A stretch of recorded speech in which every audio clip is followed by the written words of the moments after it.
What's up, everybody? This is Johnny Whips, and today we're in Long Island with GT Joy, the godfather of the GT40s. Hello. We're going to take a look at his GT40. We're going to take it for a spin, and he's going to talk about it. I'm going to have a little conversation and a little ride. This is a beautiful day in Long Island. Stick around. Johnny, could you believe this car is over 20 years old? This is a 2005 Ford GT. It made approximately 2,300 per year. So we have red with white stripes, the BBS wheels, and the red calibers. That was the four options on the car. Why is this car so special compared to all the other regular cars out there in red? This car is considered in the Ford GT world the signature car. Besides it's GT Joey's car, okay? If we look under the hood, there's only one other car that comes close to this, and that's Jay Leno's. And I didn't know Jay Leno at the time, but I had everybody who built the car sign under the hood. You'll never see another one like that ever again. Every builder, we've got Leno on there. I've got Carroll Shelby, Camilo Pardo, Henry Ford III, Edsel Ford. Everybody's on there. The original design of this car was from 1960, Guy Broad, and it was a Lola. Ford bought him out and needed something to go after Ferrari at Le Mans.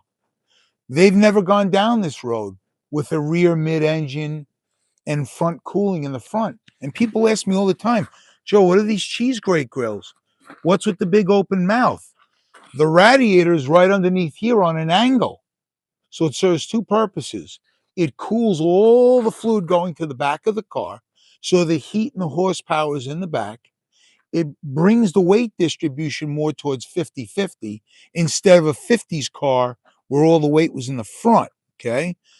The heat comes up and over, it blasts out and then sucks back into the ducts in the back. First to cool the engine down, but then also to heat it up at the beginning from the hot air to go into the induction system. And so you get a little bit of both. And downforce, right? And downforce. And if we take a close look at the headlights. Okay? You got it zoomed in on that? Look very close. So it was their 100th anniversary halo car. Go down. There's the directional, low beam, high beam, correct? But what does it look like? 100 for the 100th anniversary. Wow. Isn't that cool? That's such a cool feature, Yeah, man. bring it down a little lower there. Wow. 100. Right? Yes, sir. So that's really cool as well. The stripes went all the way through. Again, look how low it looks. Okay, so you got to open the clamshell. And here's the beauty of the car, the 5.4 engine. But look who signed.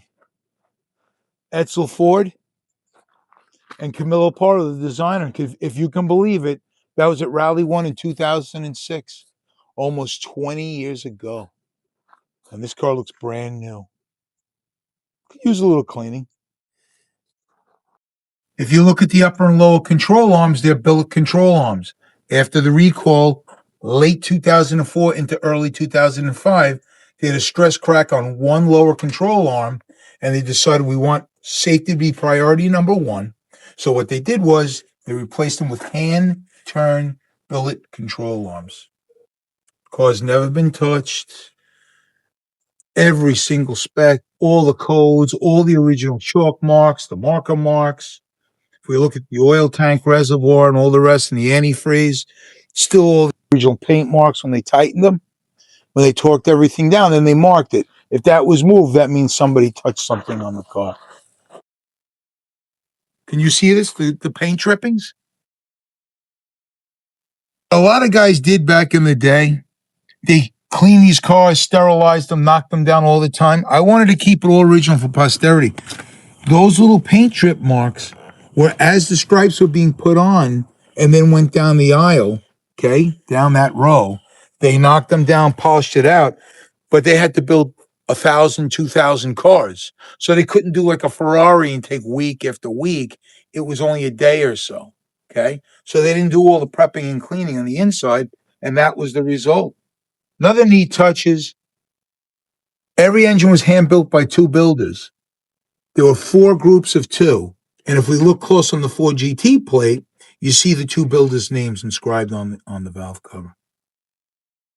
We didn't clean up anything on this car. We didn't do anything else. It's just all original. So when you swing inside the car and you're sitting there, it's amazing how much room you have in the car. It's not like the original GT40s. They were 40 inches high. That's why they were called GT40. This height's 44 inches. Between that height and the width, the extra width in the car, you could be up to 6'7". I have that seat up 3 clicks. That seat could go back another 3 clicks. So anybody up to 6'7" can fit perfectly fine in there. And plus, look at the upgrades. You have air conditioning. You have a CD player with a boom radio. You have air conditioning, power steering, power brakes, and just anti-lock brakes. No traction control, no ride leveling. Everything is mechanical. And that's why these things are just going up and up in value. It's the last of the analog cars. That chrome shift knob is one of one. That was the original chrome shift knob on the prototype car that was released in Detroit, the yellow GT prototype, when they unleashed it to the world. I got that from Camilo Pardo, the designer, as a gift to put in this car, and I've kept it ever since. This was supposed to be the gas cap that they were going to produce, but because of the curve in the lettering, they were only getting 3 out of every 7 caps, okay? So it was considered too costly, so all the regular standard cars are just smooth. It doesn't say Ford GT on it. This was a really, really nice touch. I like this. This was another prototype piece, which they gave me as a gift. So I have a prototype gas cap and a prototype shift ball. Come on, Johnny, let's take it for a ride. I'll show you what a 2005 Ford GT is like in the year 2025. 20 years old. Come on, you're going to have fun. You get in? Let's go. This is my first time in the Ford GT. I can't wait. Us first. So the legs. It feels amazing in here. You got that sound. And we're off. Let's do it. But the car is just so comfortable. Now, Johnny, you've been in a lot of cars doing a lot of interviews, right? Yes, sir. Can you believe how quiet and smooth this thing is with 550 horsepower? Which by today's standards, you know, it's still a lot of horsepower. But, you know, with the new McLarens and all, you know, they're 800-900. You don't need that horsepower, though. This is an old 3-pedal setup. The best of the best. Nothing beats that sound, right? Amazing. Second gear. We'll take it for a little drive. Warm up the tires. That's the one thing, if anybody's watching this and is thinking of purchasing a 2005, 2006 Ford GT, and they want to keep the original Goodyears, which you could still get, but I wouldn't recommend them. Tell us what we have in our bag. We have a V8. Yep. Big American V8, twin fuel injection. 2 injectors per cylinder. Do you know why? No turbo, right? Nope, supercharged. Supercharged. Supercharged. So that's correct. So what happens is you have 2 fuel injectors for each cylinder. Why? Because when the car gets faster and faster and you go over 130, 140, 150, you need more fuel. So the second injector kicks in and gives you enough so you don't cut out or stall or go slow. So tell me about your favorite feature driving the car. Like, have it on 3rd gear and going like, what does it kick the most after like 3,000 RPM? It's got so much bottom end torque.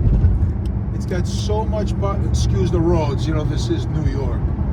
It's got so much bottom end torque that really that 3rd gear, like you said, you're right on the nose.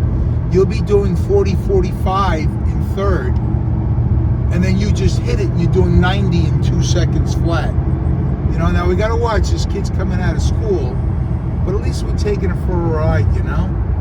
It feels so smooth though, considering all this power and how low the car is and everything. Yeah. It feels very smooth ride. Yep, plus we're on 20-year-old tires, so these are the original tires on this car. That's why it's the signature. When I talk to you, And your age group of guys, 20s, 30s, like that.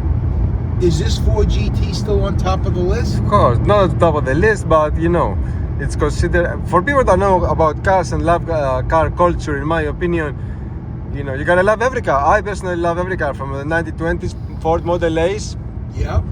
to modern everything, you know, especially when it comes to exotics and signature cars. They only made a little bit over 4,000 cars, 4,300. It's 4,300 and change total for the 2 years combined. Red was the most popular color with white, and white with blue. They were both up together. And then the rarest of the rarest were the Heritage cars, Quicksilver and 05. And the Heritage cars were an homage to the Ford GT Golf cars of the 60s. And at the beginning, they were kind of a hard sale. And then they took off now, and they command at least a good 25-30% more than a regular GT because of that culture and that heritage. And then once Ford versus Ferrari came out, you know, that really put it over the top. I love how driver oriented this is. All the gauges look at the driver. That's right. Tell me about these switches. I So think they the get lights. like the 60s with the toggles. You have your headlights, hazards, rear defrost, the dimmer, the fog lights, and your headlights. So instead of like any other Ford product, you have, oh, by the way, Oh, how's that sound? wow. Why don't you take a picture of the back glass? You see the pulley for the supercharger? Yes. And you see the glass? Wow, look at this view. Right. The glass is only 7 inches from your neck, okay? So what happens is that glass is actually bulletproof glass. So in the event, God forbid, you got shunted from behind or in a bad accident, the engine would go down and the glass would protect you from the supercharger hitting your neck. So they figured it all out with Bulletproof this glass. car. Yep, it's basically bulletproof glass. Johnny, could you believe this car is over 20 years old?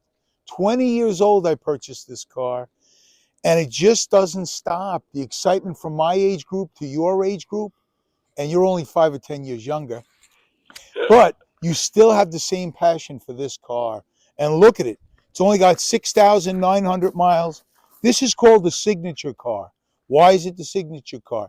Because when we did Rally 1, when we come into the end of production, I had everybody that built the car, including the Ford family, including Camilo Pardo, the designer, all the old guys, Carroll Shelby and all the rest, sign the car. There's only one like this. There's a second one that's close, that's Jay Leno's, but it's not as pretty. Same red, same white, same 4 options. And on top of that, we have a couple of prototype parts on the car that were gifted to me from the guys at Ford for all the stuff we've done for them. We have a prototype cap, Ford GT, that was supposed to go into production, but it was way too expensive to keep in production. And Camilo Pardo gave me the shift ball, which is chrome.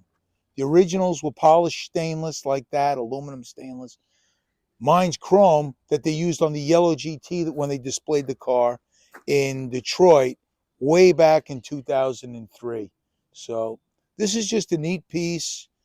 I hope you enjoy it. I can't thank you, Johnny, enough for coming out today. And it's nice to see you guys just as interested in this car as we were 20 years ago.